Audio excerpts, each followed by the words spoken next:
சபை ஆரம்பித்தவுடன் சபாநாயகரிடம் 2 நாளுக்கு முன்பு கேட்டதை போலவே இன்றைக்கும் கேட்டோம். மாண்புமிகு முதலமைச்சர் அவர்களே மானியம் தாக்கல் செய்கின்ற போது அதில் விவாதிப்பதற்கு எங்களுடைய உறுப்பினர்கள் இங்கே அனுமதிக்க வேண்டும் என்று கேட்டோம். பேசுவதற்கே அனுமதிக்கவில்லை. இதை சொல்வதற்கு கூட அனுமதிக்காமல் பாதியோடு நிறுத்திவிட்டு உடனடியாக காங்கிரஸ் கட்சியை கூப்பிட்டார்கள்.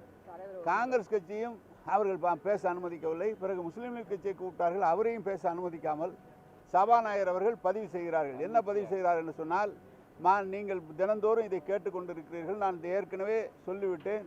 சொன்ன தீர்ப்பை நான் மாற்ற மாட்டேன். வெளியிலே உறுப்பினர்கள் என்னை பற்றி மிகவும் தரைக்குறைவாக பேசுகிறார்கள் என்று பதிவு செய்கிறார்.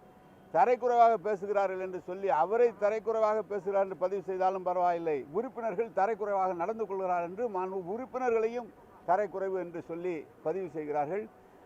தலைவர் கலைஞர் அவர்களை பெயரை சொல்லி ஒருவர் பத்திரிகையில் எழுதுகிறார். சபைக்கே வரவில்லை, சபைக்கு வராமல் இருந்து வெளியிலிருந்து தன்னை பற்றியும் தீர்ப்புகளை பற்றியும் தவறாக எழுதுகிறார் என்று அதையும் பதிவு செய்கிறார்.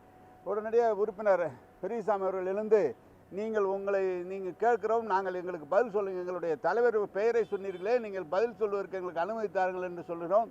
இல்லை, சொன்ன தீர்ப்பு சொன்னதான், நீங்கள் உங்களை அமைதியாக அமருங்கள் என்று சொல்லி நேரடியாக மானிய கோரிக்கைக்கு சென்று விட்டார்கள். சார், இப்ப திமுக தலைவரை பத்தி அவர் சபாநாயகர் சொல்லும்போது அவர் பத்திரிகைகள் விமர்சிக்கிறாரு. அவைக்கு அவர் கேட்கக்கூடிய கேள்விகளுக்கு நான் விளக்கம் தர தயாரா இருக்குன்னு சொல்லியிருக்காரு. பத்திரிகை 3 எத்தனை முறை தலைவர் அவர்கள் சொன்னால் எனக்கு இருக்கை வசதி செய்து தாருங்கள், நான் சபைக்கு வருகிறேன் என்று சொன்னார். ஆனால் அவர்கள் எந்த வசதியும் செய்து தரவில்லை. இதெல்லாம் நீங்க தலைவர்கிட்ட கேட்கணும். நாங்க சும்மா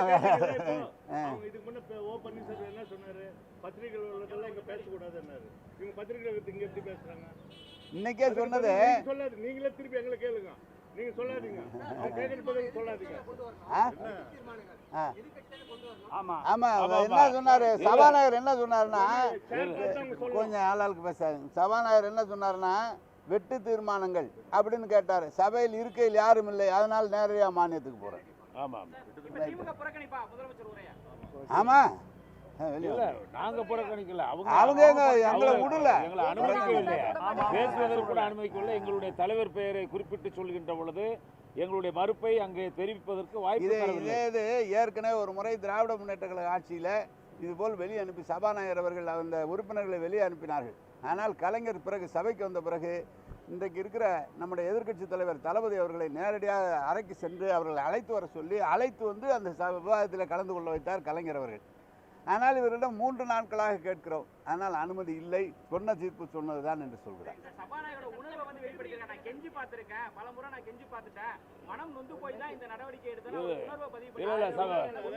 சபாநாயகர் அவையை ஒருதலை பட்சமாகத்தான் நடத்துறாரு, திட்டவட்டமாக. காரணம் என்னன்னா, எங்கள் மீது குற்றச்சாட்டு சொல்கின்ற பொழுது எங்களுக்கு மறுப்பு தெரிவிப்பதற்கு வாய்ப்பே தரவில்லை. நீங்க பத்திரிகையாளரே பாக்குறீங்க, அதைத்தான் நாங்க கேட்கிறோம். பத்திரிகையில் வர்ற செய்தியே நான் ஏத்துக்கிற மாட்டேன்னு அவையில சொல்றாரு. அப்புறம் பத்திரிகையாளர் உட்கார்றதுக்கு எதுக்கு இடம் கொடுக்குறாரு உள்ள அவையில?